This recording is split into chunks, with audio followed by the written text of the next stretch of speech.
విశాఖలో జీవీఎంసీకి చెందిన sports కాంప్లెక్స్లు, స్టేడియంలు PPE పద్ధతిలో ప్రైవేటీకరణ చేస్తుండటంతో పేద మధ్యతరగతి పిల్లలు స్పోర్ట్స్కు దూరమవుతున్నారు. ఎంవీపీలో ఉన్న జీవీఎంసీ ఇండోర్ నిర్మాణాలు కూడా ప్రైవేట్ పరం చేయడంతో ప్రజల నుంచి పన్నులను వసూలు చేయిస్తున్నారు. రాజకీయ నాయకులు మాత్రం ఏపీ స్పోర్ట్స్తో ముందుండాలి అంటూ ప్రకటిస్తున్నారు. దీనిపై మరింత సమాచారాన్ని మా క్రైమ్ రిపోర్టర్ బాలకృష్ణ అందిస్తారు. విశాఖలోని నగరపాలక సంస్థకు సంబంధించి జీవీఎంసీకి సంబంధించినటువంటి ఈ స్పోర్ట్స్ కాంప్లెక్స్లు ఏవైతే ఉన్నాయో పేద ప్రజలు, మధ్యతరగతి ప్రజలు ఇటు ఏదైతే స్విమ్మింగ్ కానీ, షటిల్ కానీ, జిమ్ కానీ ఇటువంటి స్పోర్ట్స్ ఆడుకునేందుకు వీలుగా ఏర్పాటు చేసినటువంటి ప్రభుత్వ స్టేడియంలన్నింటినీ కూడా పీపీఏ విధానంలో ప్రైవేటీకరించడం వల్ల సాధారణ మధ్యతరగతి ప్రజలందరూ కూడా వెళ్లేందుకు అయితే మాత్రం తీవ్ర స్థాయిలో ఇబ్బంది పడుతున్నాం. ఇప్పుడు విశాఖ ఎంవీపీ డబుల్ రోడ్లో ఉన్నటువంటి sports arena, S3 sports arena దగ్గర ఉన్నాం. ఇది జీవీఎంసీ, విఎంఆర్డీఏ మొత్తం సౌజన్యంతో కూడా ఇది ఏర్పాటు చేయబడింది. దీన్ని చూసుకున్నట్టయితే ఇక్కడ ప్రత్యేకించి మనం లోపల కూడా విజువల్స్ అనేది తీయడం జరిగింది. ఏదైతే జిమ్కే 15,000 రూపాయలు తీసుకుంటున్నారు, అంతేకాకుండా స్విమ్మింగ్కి 8,000 రూపాయలు వసూలు చేస్తున్నారు. అదేవిధంగా సుమారు 6,000 రూపాయల పైన ఇటు షటిల్ ఆడేందుకు కూడా ఇక్కడ మొత్తం పూర్తిగా వసూలు చేసే పరిస్థితి ఉంది. అయితే నిజంగా ఒక దిగువ మధ్యతరగతి సామాన్య ప్రజలు, మధ్యతరగతి వాళ్ళు నెలకు 15,000 రూపాయలు ఇచ్చి ఇక్కడ చేరగలరా, నెలకి 8,000 రూపాయలు ఇచ్చి ఇక్కడ చేరగలరా అన్నది కూడా ప్రశ్నార్థకంగా మారింది. ఇది కేవలం డబ్బున్న వారి కోసమే ఇక్కడ చేస్తున్నారు తప్ప ఇది లక్షలాది రూపాయలు నెలకు సంపాదించే వారి కోసమే ఈ యొక్క నిర్మాణాన్ని చేపట్టారు తప్ప జీవీఎంసీ ప్రభుత్వ స్థలంలో నిర్మించినటువంటి ఈ యొక్క స్పోర్ట్స్ ఎరీనా ఏదైతే ఉందో ఈ స్పోర్ట్స్ ఎరీనా పూర్తిగా కూడా ప్రైవేటు పరం చేసి అడ్డగోలుగా కూడా దోచుకునే పరిస్థితి కూడా కనిపిస్తుంది. ఈ క్రమంలోనే ఇక్కడ మొత్తం పేద ప్రజలందరూ దీనిపైన వ్యతిరేకించే పరిస్థితి ఉంది. పాత వైసీపీ గవర్నమెంట్ ఉండేటప్పుడే దీన్ని ప్రైవేటీకరణ చేయడం జరిగింది. అయితే పేద ప్రజలకు అందుబాటులోకి తెస్తామంటూ కూడా అటు ఓపెన్ చేసేటప్పుడు దీన్ని ఏదైతే ప్రారంభోత్సవం చేసేటప్పుడు నాయకులు చెప్పినప్పుడు కూడా అది ఆచరణలో అయితే పెట్టలేదు. ఇటు అదే విధంగా చూసుకున్నట్టయితే ఇటు విశాఖ స్వర్ణభారతి ఇండోర్ స్టేడియం ఏదైతే ఉందో స్వర్ణభారతి ఇండోర్ స్టేడియం కూడా ప్రైవేట్ పరం చేసేందుకే దానికి రెనోవేషన్ చేసి రంగులు హంగులు పూశారు.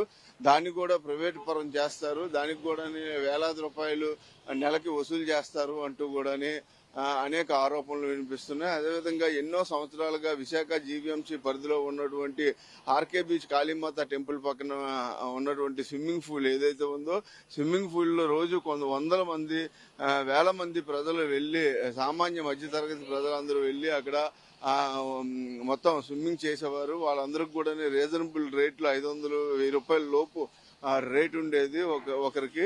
అటువంటిది ఇక్కడ 8,000 రూపాయలు అయితే కూడా తీసుకుంటున్నారు. అక్కడ జీవీఎంసీకి సంబంధించి అవుట్ సోర్సింగ్ ట్రైనర్లు కూడా ఉండేవారు.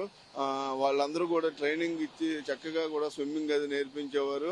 అటువంటిది దాన్ని కూడా ఈ S3 స్పోర్ట్స్ ఏదైతే ఉందో S3 స్పోర్ట్స్ ఆ ప్రైవేట్ పరం చేసింది. S3 స్పోర్ట్స్ అసోసియేషన్ ఎవరైతే కాంట్రాక్ట్ ఉన్నారో ఆయనకి దీన్ని దారాదత్తం చేయడం జరిగింది. దీన్ని పీపీఏ విధానం అంటూ కూడా ప్రభుత్వం చెప్తున్నప్పుడు కూడా ఆ విధమైన రేట్లు ఎక్కడా లేవు. Private జిమ్ని, private sports ఎరీనాలని, private shuttle స్టేడియంలని తలపించే విధంగా కూడా డబుల్ రేట్లు కూడా ఇక్కడ వసూలు చేసే పరిస్థితి అయితే ఉంది. అయితే ఇటు ఇక్కడ ఇంత అన్యాయం జరుగుతున్నా సరే ఎందుకు రాజకీయ నాయకులు నోరు మీద పట్టలేదు?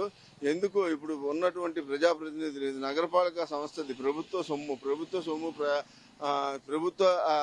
స్థలంలో కట్టినటువంటి స్పోర్ట్స్ ఎరీనాలు కానీ, ఆక్వా కానీ, స్విమ్మింగ్ పూల్, అదేవిధంగా స్వర్ణభారత్ ఇండోర్ స్టేడియం ఇవన్నింటినీ ప్రైవేటీకరించి దాంతో ప్రభుత్వము డబ్బులు వసూలు చేసుకోవాలని చూస్తుంది తప్ప సామాన్య ప్రజలకి ఎటువంటి న్యాయం జరగట్లేదు. సామాన్య మధ్య తరగతి ప్రజలు ఎవరికి కూడా వెళ్ళి దీంట్లో చేసుకునే పరిస్థితి లేదు అంటూ ఇప్పటికే కూడా ఇటు ప్రజా సంఘాలు, వామపక్షాలు అనేక సార్లు దుమ్మెత్తి పోసినప్పటికీ కూడా నిమ్మకు నీరెత్తినట్టు ప్రభుత్వాలు వ్యవహరిస్తున్నాయి. ఎప్పటికైనా సరే కూటమి ప్రభుత్వం ఏదైతే పేద ప్రజలకు అందుబాటులో ఉంటామని అధికారంలోకి వచ్చారో వీళ్ళు ఎట్టి పరిస్థితుల్లో కళ్ళు తెరవాలి. స్థానికంగా ఉన్నటువంటి ఎమ్మెల్యే వెలపూడి రామకృష్ణ బాబు ఎవరైతే ఉన్నారో వెలపూడి రామకృష్ణ బాబు ఎప్పుడు కూడా ప్రజల పక్షాన ఉంటాను, ఆ పేద ప్రజలే నాకు ముఖ్యము అంటూ కూడా చెప్తుంటారు. మరి అటువంటి పేద ప్రజలకు ఇక్కడ ఉచితంగా పోయినట్టయినా నెలకు ఒక 1,000 రూపాయలు ఆ లోపు ఫీజు ఉన్నట్టయితే పెట్టే విధంగా ఏర్పాటు చేసినట్టయితే ఎంతో మేలు జరుగుతుంది పేద ప్రజలకు, దిగువ ఎగువ మధ్య తరగతి ప్రజలందరికీ.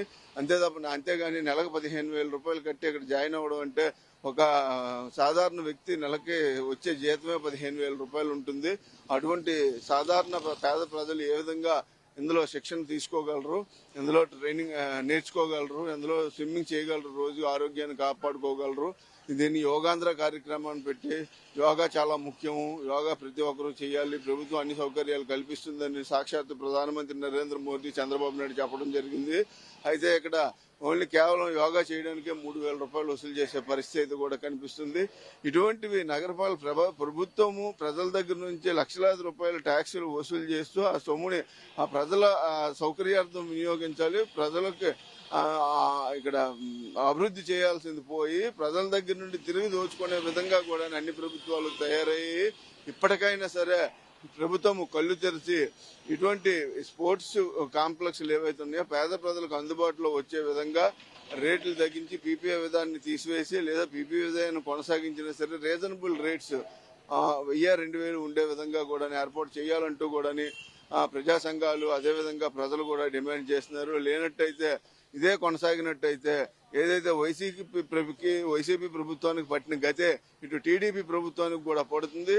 ప్రజలు ఆగ్రహిస్తే టీడీపీ ప్రభుత్వం ఇంటికి వెళ్ళిపోవలసిందే అంటూ కూడా ఇటు నగర ప్రజలందరూ కూడా చెప్పే పరిస్థితి కూడా కనిపిస్తుంది. కెమెరా పర్సన్ శ్రీనివాస్తో బాలకృష్ణ, బీఆర్కే న్యూస్, వైజాగ్.